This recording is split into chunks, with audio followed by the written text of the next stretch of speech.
Welcome to This Explainer. Look, if you're running a small business, you already know the absolute headache of navigating today's software options. I mean, we are living in a golden age of technology, sure, but with over 11,000 marketing tech solutions out there, it is easier than ever to get completely overwhelmed. And honestly, the worst part? The incredibly deceptive pricing.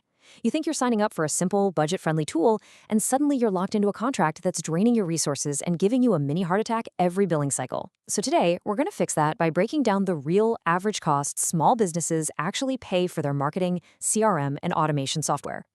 It's a question I hear literally all the time. How on earth does a $15 a month CRM suddenly cost a small business $5,000 in the very first year? Well, it usually starts with shiny object syndrome. You know the feeling. You see an ad for a sleek new platform, the entry-level plan looks insanely cheap, and you jump right in. But those entry-level plans, they're mostly just bait. Because as soon as you try to actually run your business on them, the costs are ballooning exponentially. I love this quote because it just hits the nail on the head regarding small business reality. You budgeted for software, but ended up with a costly system. It's incredibly frustrating to open an invoice and realize it looks absolutely nothing like that simple pricing page you looked at when you signed up. But hey, you aren't alone in this. It happens because, fundamentally, buyers are evaluating the wrong numbers. Okay, let's dive into this. Here is our roadmap for today's explainer. We'll be covering the sticker price myth, base costs and tech stacks, uncovering hidden fees, the true cost of scaling, and finally, real returns and ROI. Let's peel back the layers to find your true total cost of ownership. All right, Section 1, the sticker price myth, looking at expectation versus reality. When you're evaluating software pricing, I really want you to think of the iceberg model. That advertised sticker price, that is literally just the tiny tip of the iceberg floating above the water. It looks small, it looks manageable, but that massive chunk of ice lurking beneath the surface, that's what actually sinks your budget. So to figure out your baseline, you need to self-identify which tier your business is actually in. If you're doing under $500,000 in revenue, you generally need the essential stack. That's a basic CRM, a website, email marketing, and a calendar scheduler. Realistically, you should expect to pay around $100 to $200 a month for that. But if you're scaling past $1 million in revenue, you need the growth stack. This adds deep marketing automation, SEO tools, and social scheduling. And that is going to jump your monthly baseline to anywhere between $500 and $1,500. Moving right along to Section 2, base costs and tech stacks, looking at the tiers. Let's look a little closer at those base costs, specifically focusing on the core CRM and automation platforms that really form the engine of your business. Looking at the 2026 averages, entry-level CRM pricing sits right around $15 per user per month. Mid-tier bumps up to about $60. And enterprise, that starts around $150. Now, that $15 entry point sounds fantastic, right? But here is the catch. It usually comes with severe contact limits or completely lacks the vital tools you need to actually grow. And that brings us to the feature gating trap. Core features like the workflow automation that's supposed to save you time are almost never included on those entry-level plans.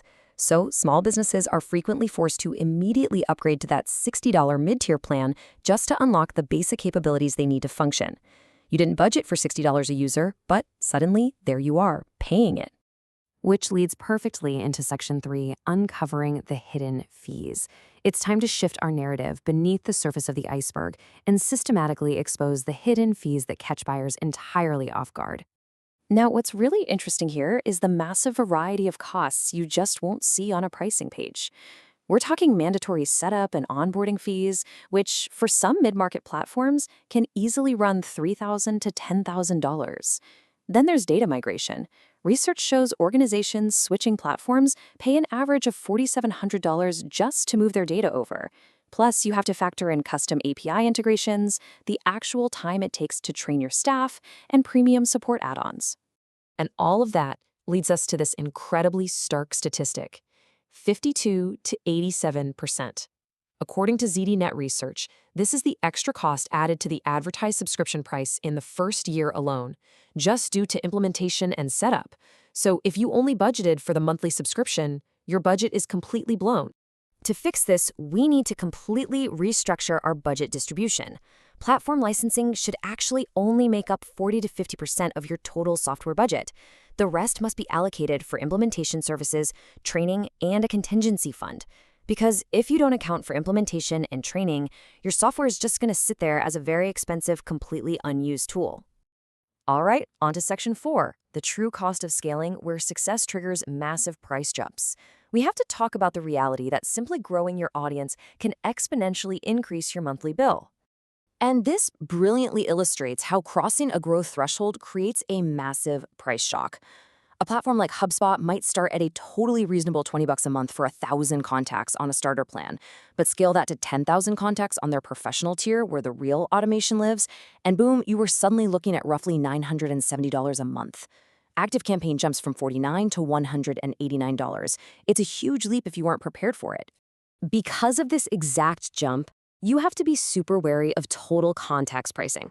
So many platforms charge you for every single email address in your database, regardless of whether they ever even open your emails. Paying massive fees for completely inactive subscribers is absolutely the fastest way to drain your marketing budget. You have got to aggressively clean those lists.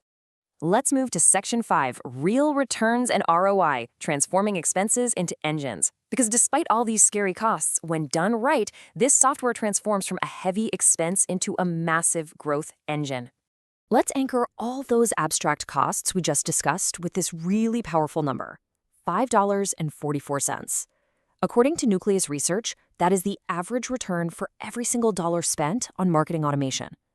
That is a 544% return. The investment is absolutely worth it, provided you set it up correctly. When a CRM enables proper alignment between your sales and marketing teams, the impact is staggering. Aligned teams see a 65% jump in revenue growth and a massive 67% reduction in customer acquisition costs compared to unaligned teams. I mean, the system literally pays for itself by making your team vastly more effective. So the crucial point here is that automation buys back your team's time. Studies show a 25 to 40% time savings in operational tasks. That translates to saving 6 or more hours weekly per marketer. It boosts sales productivity by 14.5% and drives a 12 to 30% drop in overall overhead. Not to mention, your customers are way happier because nothing falls through the cracks. Let's wrap this up with an actionable conclusion on how to build a bulletproof budget. I want to leave you with a structured framework so you can evaluate software for your own business without ever getting blindsided again. Here is your step-by-step total cost of ownership framework. Step 1, calculate the annual base subscription for the tier you actually need, not just the cheapest one. Step 2, add in those setup, onboarding, and data migration fees. Step 3, factor in the cost of your internal staff's time for training, because we all know time is money. Step 4, add any necessary integrations and API fees. And finally, step 5, subtract the cost of any old standalone tools you can now retire because your new platform handles them natively. That final number? That is your true software budget. I want to leave you with this final thought to ponder today. If your software stack is the engine of your business, are you budgeting for the fuel, the maintenance, and the tune-up? Or did you just look at the sticker price on the window? Dig into your numbers today, uncover those hidden fees, and make absolutely sure your tech stack is an engine for growth, not an anchor on your budget. Thanks for joining me on this explainer, and keep building.